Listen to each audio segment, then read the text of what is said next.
Subscribe to Education Sarthi. Press the bell icon to get notification. All notification पे click करें ताकि आपको सारे नोटिफिकेशन मिल जाएं। अब ये कुछ इस प्रकार का दिखेगा।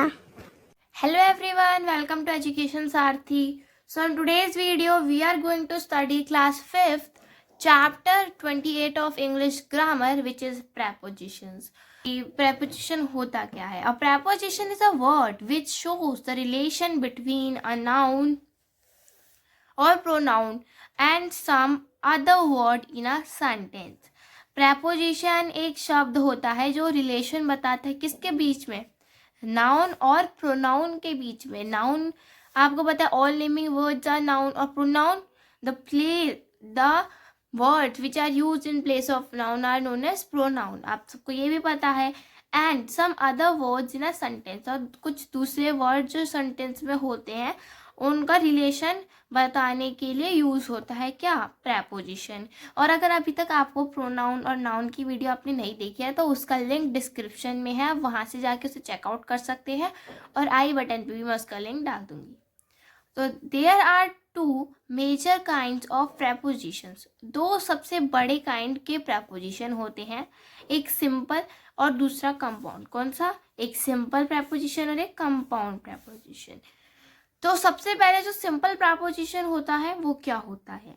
These preposition are simple short words that have an independent form.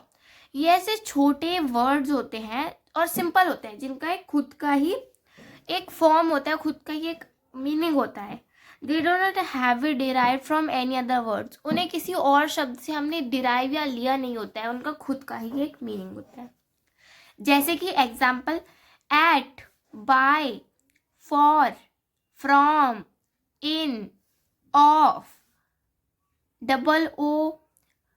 single O, double F,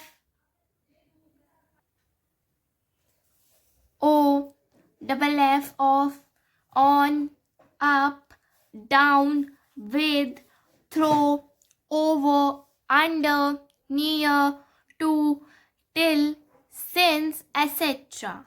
They all are simple prepositions. Compound prepositions. These prepositions are compound words that have been formed by adding prefix to some nouns or pronouns. तो prefix जोड़कर जो एक हमारा word बनता है उसे compound word कहते हैं और उन्हें कंपाउंड prepositions बोलते हैं, because they are used to show the relation between noun and pronoun. तो अब देखें इनके एग्जाम्पल्स क्या क्या है. above, about, before, below, behind, beneath, between, beyond, across, inside, into, outside, within, without, until, etc. Most of these compound preposition are used as adverb too. इनमें से कुछ compound preposition as a adverb भी use होते हैं. ठीक है, तो अब सबसे पहले एक्सरसाइज आती है हमारे पास, चलिए इसे सॉल्व करते हैं. Yes, exercise A, underline the preposition in the following sentence. आप वीडियो को पॉज करके इनके सॉल्यूशंस अपनी बुक में भी राइट कर सकते हैं अगर आपके पास बुक है, वरना अपनी नोटबुक में जरूर इन्हें राइट कीजिए as a fair work. So question number 1 is where does this road lead to. इसमें प्रेपोजिशन को अंडरलाइन करना है. तो जैसे इसमें तो टू प्रेपोजिशन है तो इसमें अगले वाले में क्या है, what are you searching for. तो इसमें प्रेपोजिशन क्या है, फॉर. अभी हमने स्टडी किया था कि फॉर कौन सा प्रेपोजिशन होता है, सिंपल प्रेपोजिशन होता है. This is the school that she studies in. ठीक है, तो यहाँ पे प्रेपोजिशन कौन सा है, यस, यहाँ पे प्रेपोजिशन है इन. अभी हमने पढ़ा था सिंपल प्रेपोजिशन होता है in. The light fell across the road. Fourth है the light fell across the road. अभी हमने पढ़ा अक्रॉस हमारा प्रेपोजिशन होता है, कौन सा प्रेपोजिशन होता है, कंपाउंड प्रेपोजिशन होता है. तो अभी इसमें हमें टाइप नहीं पूछा, ओनली प्रेपोजिशन पूछा है, तो अभी सिर्फ प्रेपोजिशंस अंडरलाइन करते हैं. You should not be afraid of anybody. तो अभी हमने प्रेपोजिशन पढ़े, तो इसमें बताइए कौन सा हमारा इसमें से प्रेपोजिशन है। तो इसमें हमारा प्रेपोजिशन है ऑफ, और ये हमारा सिंपल प्रेपोजिशन है। तो दीज आर द सॉल्यूशंस, देख सकते हैं, पहले में टू, दूसरे में फॉर, तीसरे में इन, फोर्थ में अक्रॉस, फिफ्थ में ऑफ। तो आप इन्हें अपनी नोटबुक में नोट डाउन कर सकते हैं वीडियो पॉज करके। तो चलिए नेक्स्ट एक्सरसाइज पे चलते हैं।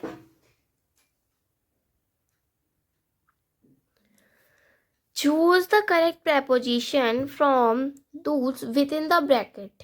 ये जो ब्रैकेट है इसमें से हमें करेक्ट प्रेपोजिशन चूज करनी है। तो जैसे अगर आपने इस वीडियो को स्टार्टिंग से अभी तक बहुत ज़्यादा अटेंटिव होके देखा होगा तो आपको पता चल जाएगा इसका आंसर क्या है। Number 1 is this man has no taste in for music. तो यहाँ पे कौन सा है प्रेपोजिशन? यस, यहाँ पे प्रेपोजिशन तो दोनों है, बट हमें करेक्ट प्रेपोजिशन चूज करना है, ठीक है। तो यहाँ पे फॉर इसका करेक्ट प्रेपोजिशन है। She is ashamed at of her behaviour. तो इसका राइट प्रेपोजिशन क्या है? At her behaviour. Third, the actress is proud of at her beauty. तो इसमें कौन सा आएगा? Of. So let's move to the next. My brother goes to school in bus और बाय बस? बाय बस। बाय है इसका राइट आंसर, मैं टिक करती जा रही हूँ, आप नोट डाउन करिए। Number 5, we go to college on slash by foot. तो on foot.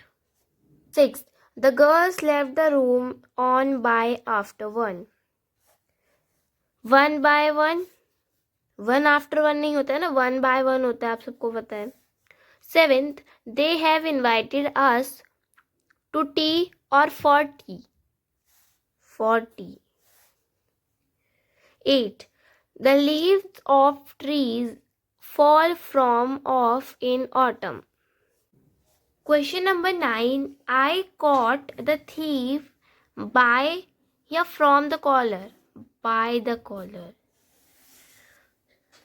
His uncle deals with in cloth.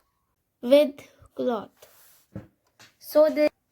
So guys, these are the solutions of your exercise A and B। A और B के solution थे, आप इन्हें अपनी notebook में note down कीजिए। तो मिलते हैं नेक्स्ट वीडियो में नेक्स्ट चैप्टर के साथ। तब तक के लिए take care and bye bye. और एजुकेशन सारथी को सब्सक्राइब कीजिए, नीचे आपको रेड सब्सक्राइब बटन दिख रहा होगा ना, देखिए, हाँ वही रेड सब्सक्राइब बटन, उसे दबाइए और हमारे चैनल एजुकेशन सारथी को सब्सक्राइब कीजिए।